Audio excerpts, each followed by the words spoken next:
Why is culture so important in the practice of Daito-ryu? Hello everyone, Mark here, and today we are doing the fifth entry in the Training in Japan series. We will be covering culture, so general culture, general character traits and attitudes that you should have or that are valued in Japan. A little bit about history, about general cultural practices, religion, and why all of this matters in the context of Daito-ryu practice. So, without further ado, let's get started. Now, you've decided to come to Japan. You've done your first few trainings. Maybe before doing your first trainings or getting into your regimen, you spend a little bit of time in Japan. You might actually, you're probably going to have a fair amount of free time in between trainings as well. So you will get the chance to be exposed to Japanese culture, general Japanese culture, quite a lot should you come to Japan for the purpose of training. Even though training is the focus of your trip, you're still going to spend a lot of time just, in society. And you will quickly notice that Japan has a significantly different culture. It's rather unique. Many things will feel just as everywhere else in the world. It's a rather modern country after all, and one that is well integrated in the international community. But at the same time, people have eagerly protected the national culture over centuries, and it really shows. There is great value put into the preservation and perpetuation of culture. It's one of the reasons I think why you still have practices like Koryu practices today is because this, regardless of whether they are have a direct purpose or not, they are still valued as historically relevant practices. Now, before getting started into general character traits, history, cultural practices, and religion, I'd like to point out a small point that I think is really relevant whenever traveling, in Japan and interacting with Japanese people that may want to tell you a thing or two about their country and more specifically about their culture and common behaviors. I think most Japanese people are on average quite knowledgeable about their culture. After all, they are part of it. It's like I said, preservation, perpetuation of culture, and continuation of culture is deeply valued. But they may not really realize what is so distinct about their culture, and more specifically in regards to your specific country of origin. To give you an example, I come from a place in Canada where everyone speaks French, and only in the last maybe 30 years has there been a gradual gradual increase in number of bilingual people and people who can speak fluently in English. But I was talking to a taxi driver the other day, and he was telling me about how Japanese people are not good in English, and where every in his mind basically every foreigner that he's ever met is fluent in English, so he assumed that it must be that everywhere else in the world, and the world, let's keep in mind, is rather big, everyone speaks decent English, right? And that people in Japan not speaking English is kind of a national shame, so to speak, right? He didn't put it quite like this, but it's more or less the point he was getting at. And I had to explain him that, well, I wasn't initially, English speaking, that I had to learn it, and that people from generations prior to mine often are not bilingual from where I come from. So that, in that aspect, Japan is not all that different, right? So that is a more anecdotal example, but whenever you're trying to rationalize and understand certain cultural practices, it's important to not just take verbatim what people might tell you, especially if they're not known authorities on the subject. Sometimes it's just people kind of trying to reach a rational and logical conclusion based on their own experiences, and that does happen in Japan. So with that said, let's get started with general character traits. First one, which I think will be quite obvious wherever you go in Japan, really, is don't stand out. Unless you're, I guess, a salesperson on a street corner or in front of your store or things like that. Generally, most people are not really standing out. They're truly trying to blend in. Now, as a foreigner, it's obviously going to be harder because you will visually stand out. You will be noticed, and especially in the first few, if you're traveling for a few weeks, or if if you're really new to Japan, chances are you'll have certain idiosyncrasies in your behavior coming from your personal culture that will really stand out in Japanese society, right? But that aside, I mean, there are things that are quite obvious, that you should be paying attention to. The volume of your voice would be probably the the simplest thing to be careful about. I have a rather booming voice when I speak. But when I speak in Japanese, and especially if I'm in a public space, I'll have to basically bring it down to like 20% of my, or 30% of my normal volume, to kind of really blend in and not, kind of annoy people in the surrounding area that have nothing to do with me. So you really have to pay attention a lot to this at the beginning. It doesn't come naturally. You're going to have to put some efforts in that. And even if you're just a traveler for, because you can only come for a few weeks, it's just a good habit to take. Because otherwise, you're going to sound loud, basically, right? Keep to yourself. There's an expression in Japanese that's called tatemae. So the best translation I would have for this is essentially putting a face. Not necessarily lying about your interests and intentions, of course, but more, putting a social and agreeable front, basically. So to be to reduce frictions and potential sources of conflict with people. It goes a little bit beyond that as well. If you're invited to some social event and you're having a few drinks, some food, and you're getting into conversation with people, in certain cultures, getting into kind of debates is not all that strange. Whereas in Japan, you will have some discussions, and I would argue some debates, but the way you would do them is quite different, and it's not just linguistic. Some of you who have studied language, of course, might know that you never say to someone that they're wrong. You're generally going to say it's different. それは違います. Again, to say the difference being that, well, you're not saying that somebody is negative. You're just saying that they have a different perspective on it, perhaps. But it goes far beyond just little linguistic tricks like that. Some of it is just how you're actually it's really going to affect the flow of the discussion and conversation. One of the things, for instance, is when you make a statement, which the person you're discussing with might agree or disagree with. If they agree with it, it's going to be rather obvious.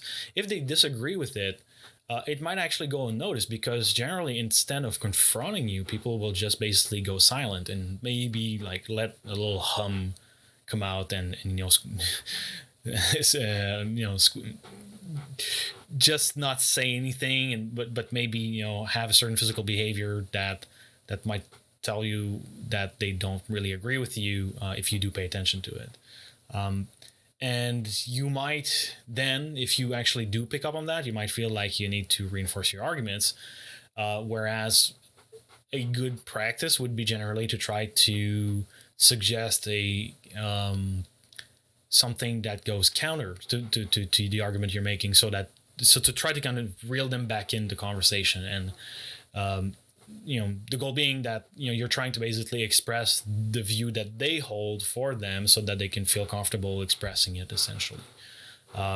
It's quite an art, and I wouldn't say that I'm necessarily. It's one that I master personally, but it's important to be aware of those things at the very least, right? So that you don't barge into a social gathering and and basically start to try to impress your views and opinions and emotions also to other people. That's another thing, right? There are times where being emotional is fine, but in general, people tend to keep their emotions and strong thoughts to themselves, all for with the goal of really making sure that social interactions are as smooth as possible. Always pay attention to your surroundings. Japan is kind of a country where you can forget your wallet on a public street corner with 10,000 like the equivalent of $100 US in it. You could leave it there and come back and half a day later and it's still going to be there. And if nobody has picked it up to bring it back to the nearest koban or local police station, essentially. It's an exceedingly safe country, and as such, making faux pas and mistakes is often not allowed, but it's supported. It's basically it's relatively safe to make a mistake, but at the same time, you are expected not to make them, and people will judge you if you are not paying attention or you're careless, essentially. And not only that, but as a foreigner, you're basically going to be in learning mode every time you go outside to try to pick up mannerisms and how people behave, so to kind of learn from it. So there's those. It's not just that it's a very strong character traits in many Japanese people. It's also that it's important for your own learning experience to have that character trait. And finally, preparation. As you may know, Japan is a country where natural disasters are quite frequent, from tsunami to earthquakes to storms and so on. You get quite a bit of major catastrophes, and I think that has stimulated a high level of readiness in general in the Japanese society. So even when people are going for trips, they're going to be overly prepared. If you go climb Mount Fuji, you're going to see people that seem equipped to climb Mount Everest, and they're really just doing a one-day trip. That's the kind of attitude that I wouldn't say is everyone. Again, I'm not saying everyone is like that, but a lot of people have those kind of tendencies, right? And as such, people will also expect you to be prepared.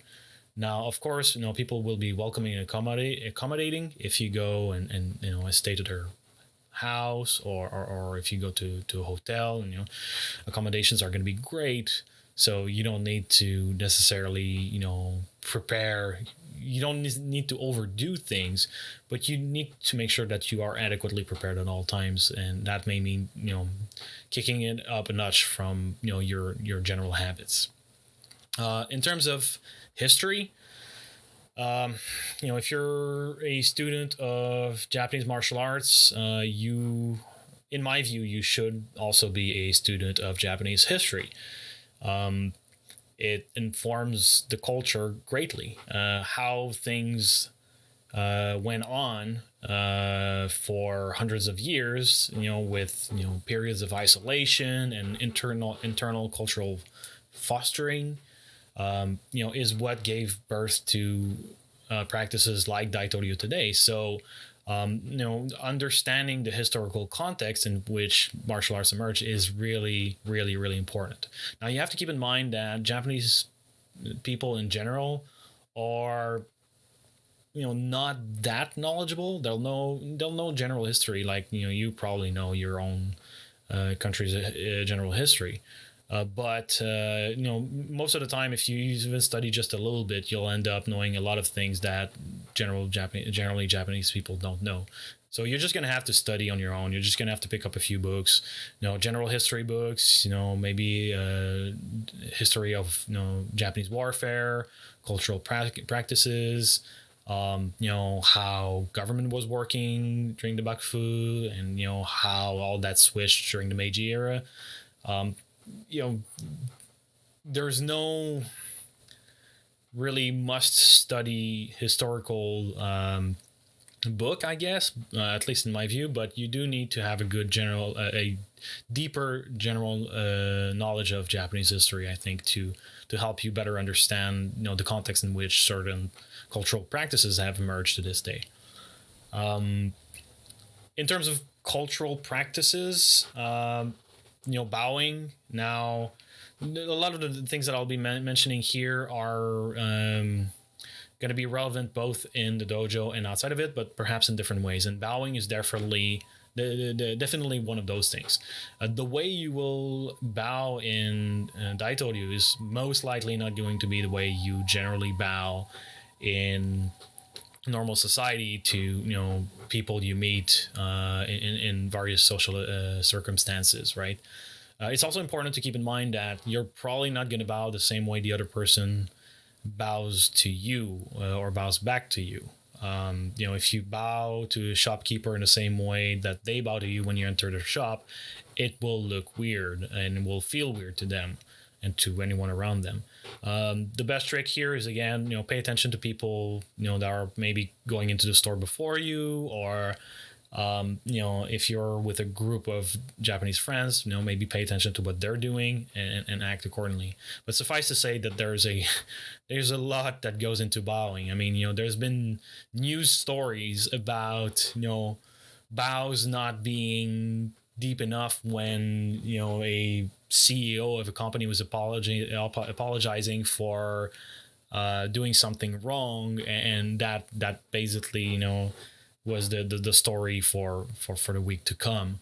So it's kind of a big deal, and people will notice it. I think that's what you need to keep in mind. Seiza is not something you're going to really end up doing a whole lot, I think, in general society. Maybe if you go to like a traditional restaurant where they have tatami seats. But even there, generally, you're going to be sitting with your legs crossed, or most people will. So it's not super relevant. However, I would point out that when you have Japanese practitioners of modern Japanese martial arts, especially judo comes to mind, I think, and aikido comes to mind, that come to Daito-ryu, often there's probably 1 out of 5 that I needs to be taken aside and be taught how to properly sit in seiza. The reason for this is because modern martial arts in Japan, or modern Japanese martial arts, tend to be rather lax in comparison on those cultural practices. So the bows are going to be quick and dirty, and seiza is not going to be done in a way. In what would be considered in Daito-ryu the proper way. One example is when people are sitting with their feet overlapping each other in the back of their butt. That's something you would never do in Daito-ryu ever. You wouldn't be allowed to do it. But I don't think you would be allowed to sit like that in most cultural practices in Japan either. Well, at least I've never seen it in any other places than some of the modern martial arts, and in social events where people need to sit in seiza essentially. So you have to be careful here, right? Just because you know how to do something in the dojo in regards to bowing and seiza, it doesn't mean that you actually know how to do it in a broader social context in Japan. Smaller things as well, learning to eat with chopsticks. It might sound obvious, but I mean, there's a lot of restaurants today, where you can go and eat with a fork, but eating with chopsticks is pretty unavoidable. So just learn it if you're not familiar with it. People will kind of congratulate you on the usage of chopstick, which will sound a little bit like it is going to feel like if you were a child, just just be say thank you and be okay with it, and it's fine. Um, and that's pretty much it. And I mean, the in terms of cultural practices, I think the most important thing to keep in mind here is that it can go on and on and on and on and on, especially if you end up living in Japan and getting a job and really taking more active part in social in civil society. From how you set up a meeting room at the office where people are going to be sitting, whether they're clients or guests coming to see you at the office, and where you're going to be sitting, in which order people on your side of the table are going to be sitting based on the company hierarchy and participants. To the order in which you're supposed to stand in an elevator, um, to how to properly sit in a car if you're traveling for a business trip. It goes on and on and on. Now, those things you don't necessarily need to learn unless you move to Japan, and I would argue that even if you do move to Japan, you know whether you actually need to learn it or not, it is the need is going to be variable. I'd suggest learning it because a lot of these things are not dissimilar to the concept of Rei as found in Daito-ryu, and a lot of it is about practicality and paying attention. And readiness really. So getting familiar with those aspects of general culture, regardless of whether they will be useful to you personally, again, will help reinforce your practice of martial art and really contextualize it in the proper way. A quick point on religion. So if you are a religious person and some of the practices of martial arts are going against your religion, that's going to be quite problematic and challenging, I think. It's going to be rather uncomfortable. People in Japan tend to be a lot more fluid and flexible in regards to religion, and don't necessarily see practices from say Shinto that would be clashing with Buddhism. Not the best example, but like maybe Shinto with some Christian belief. There's quite a few Christian churches